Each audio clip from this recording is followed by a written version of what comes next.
The outer door handle needs to be modified a little bit.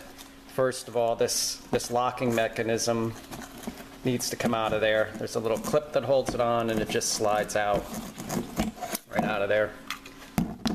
This little arm that was on here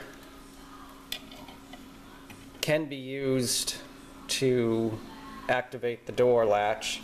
I don't use it. I use braided steel and crimp it on there.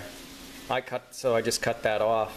If the door hinge is binding at all, if this isn't going back nicely, then you can undo this screw, clean it out underneath there, put a little lithium grease on there, and you're all set. There's two pegs here where there's little indents inside the door where it mounts.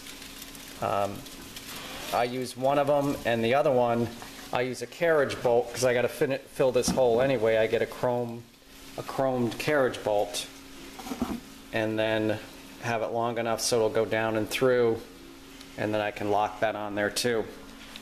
On the door itself, there's an area that needs to be cut away quite a bit in there. There's little dimples where the holes line up, but if you look at it, it's quite a bit of material cut out, and then after that, the handle will drop in there nicely, cover up all that stuff you cut out. The carriage bolt itself